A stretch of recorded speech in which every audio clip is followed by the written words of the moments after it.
Millions of people out of work in this country. Many are turning to online fundraising to make ends meet. GoFundMe says a whopping $625 million has been raised for COVID relief over the past 6 months. In the U.S., nearly 60% of those fundraisers were to help small businesses or the unemployed. Tim Cadogan is the CEO of GoFundMe. He joins us live now from Los Angeles via Skype. So, Tim, thank you so much for being with us. Just walk us through the overall trend between March, end of March, and now in terms of what you've seen since the pandemic started. Yeah, sure. Happy to be here. So we saw a tremendous amount of activity, really first in Europe and then in the US in March. And then that sort of sustained through the next 3 months and has gradually been kind of stepping down, but it still remains at a pretty significant level. Because as you mentioned in your previous story, the after effects in terms of the economic impacts are still pretty significant. So that's what we've seen so far. And looking at the numbers, it sort of peaked around the end of March. You've seen the highest numbers of campaigns launched and the greatest amount of money raised around March 26th, March 25th. That's when it peaked. Were you surprised that it peaked so soon after the pandemic started? And also, we're seeing most activity in areas like New York and Washington. Why is that? Well, at this point, I don't think I'm surprised by anything. I do think that the intensity. I'll second that.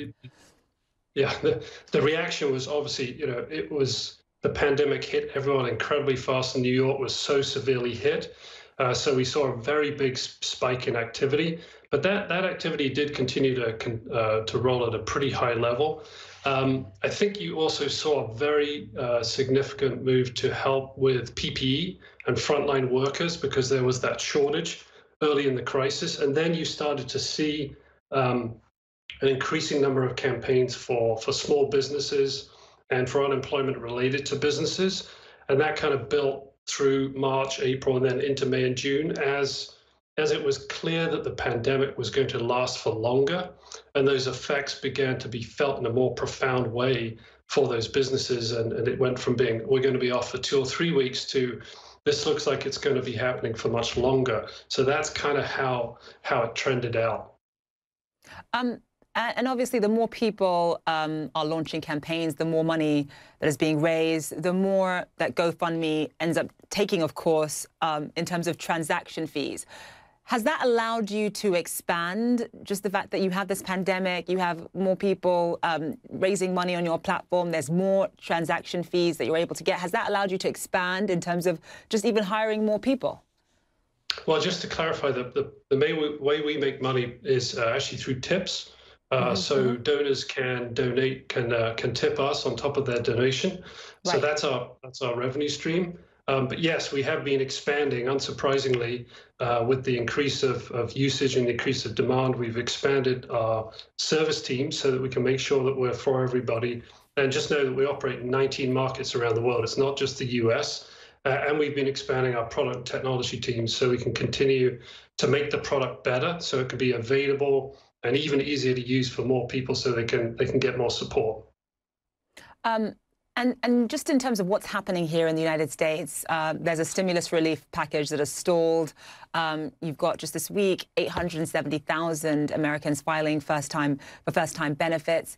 What's your view on the fact that Americans, without congressional help at this point, are now having to rely on each other more than ever before in order just to maintain their livelihoods? Yeah, I mean, look, we've always been a complement to major government and philanthropic programs. And the power of GoFundMe is it allows you to get financial support, but it also allows you to do that in a one-on-one connected way with the people that you know and the people that care about you. And so that the emotional quotient of the support is almost as important as the financial side. And if you see, and if you talk to campaign organizers, when their campaign is finished and as they're thinking about it, what they often talk about is, hey, I got this support and it was so moving to me that 300 people or 1,000 people or 20 people, some of whom I don't even know, stepped up and helped me. And so that very kind of grassroots one-to-one democratic model complements what is out there in terms of government and other bigger institutions. But yes, look, this is a time of unparalleled need.